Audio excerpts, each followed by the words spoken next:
I have absolutely no problem with Donald Trump being a dictator, a prelate, poobah, panjandrum, you name it. I have no problem with him in any way. Taking over this country, running the show from day one, suspending all constitutional laws, statutes. Look what it's gotten us so far. I'm in for full and total revolution, baby. I'm talking about bloodless, of course, but I want an intellectual and factual and actual coup, a coup d'etat, because this ta that we live in sucks. I have had it. And I'm telling you right now, without any equivocation whatsoever, I'm telling you, and I want you to listen to me very, very carefully. I am telling you right now that I do not want any more Democrats at all. And what I'm saying right now is not particularly deep.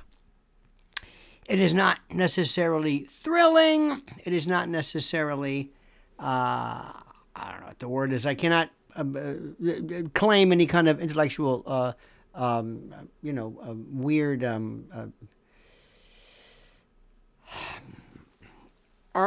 some deep structure to this thought. It's a very, very simple thing.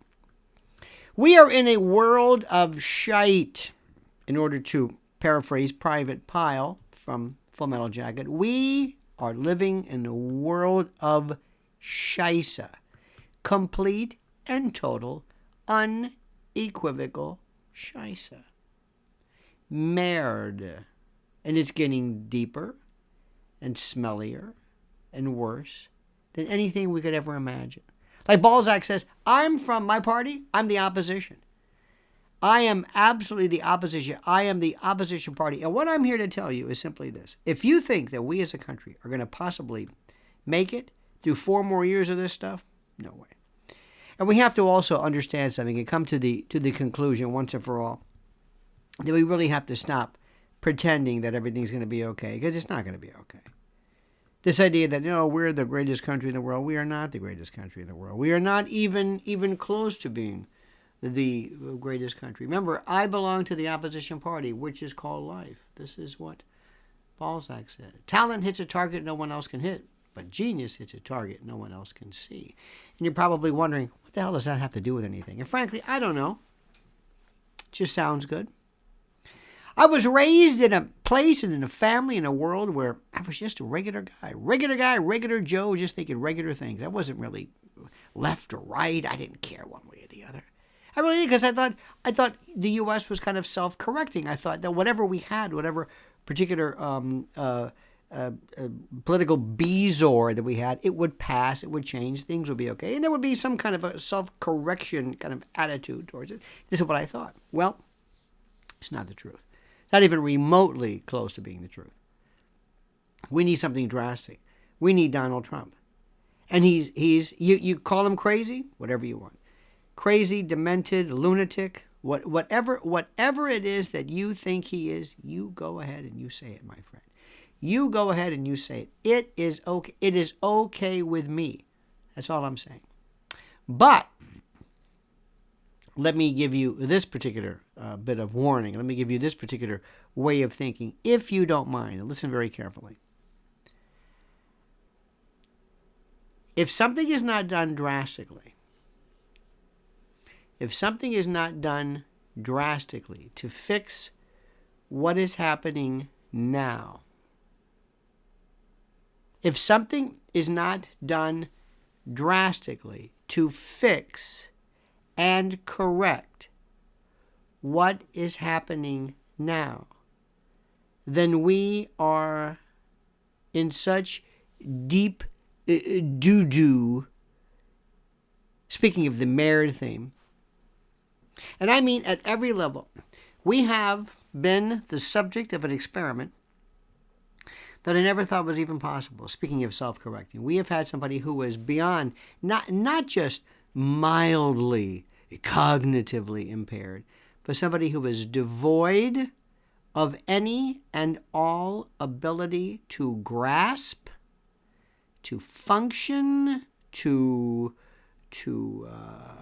conjure, to understand anything that we've seen. Do you understand this? I know it seems like I'm rambling, and I admit it. You're thinking to yourself, this guy's rambling. And I'm finding myself, it sounds like I'm rambling because I'm repeating the same thing. I've been saying the same thing since 2020. How did this happen? And let me tell you what's happening again. And the worst part about it is that I'd love to take Trump as a dictator because we're not going to see him as a president. They're not going to let him win. They are not going to let him win. If you think he's going to win, you're out of your mind. If you think he has a chance on the open market, so to speak, you're crazy. If you think there's any chance, any remote chance that he is going to win, you're crazy. You're gone. You're through. You're finished. You're done for. Do you hear what I'm saying? My friend, my dear friend, my dear, great, and glorious and wonderful friend, I say to you right now that you and I are in the same boat. Both of us are in a position right now where we just don't know what to do. We're kind of spinning our wheels. We're watching debates, and we're seeing Vivek and Christie, and it's like, what is this stuff? We see DeSantis yammering about. There is no Republican Party. They don't have any money. They don't have any organization. They're not ready to go. Democrats are ready. So one thing you say about them. They have all of their cognoscenti involved, all of their Illuminati, all of their folks. They have all of their people ready to go, standing by, ready to move in and to act as one, in one coherent ball of whatever this is. Think of it as a mucosal blob. That's what they are. That's what they do. And they are standing, and they are in a way, and they are in a place like nothing we've ever seen. My dear friends, I say to you, we are in such a world o' shite, I cannot put it into words. And this is one of the, well, I mean, every election is real, but what has been done and what has been contaminated and what has been rewired, I don't know if any one president, including Trump, can even fix this because everything has been reset, to use the Klaus Schwab wording.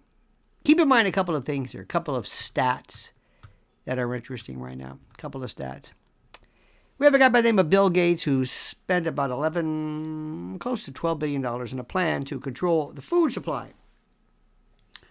And what appears to be the underlying motives behind his massive acquisition of tracts of land are rather dangerous.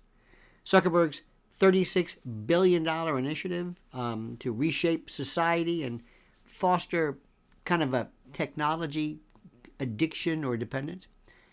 Bezos has taxpayer-supported electric vehicle endeavors and ventures and which are environmental contradictions, and a $1.2 billion strategy to surveil and monitor individuals and citizens through oversight of their, quote, smartphones. The Soros family dumps $25 billion into a project to shape elections and societal dynamics for the next century. And Klaus Schwab, speaking of which, the founder of the World Economic Forum, established an exclusive club in Davos where the top 25 World Economic Forum members, now collectively worth over $10 trillion, possess more economic influence than many national governments. So let me just tell you something. If you think Donald Trump can do this by himself, you're out of your mind. But if you want him as a dictator, I'll take him any day of the week.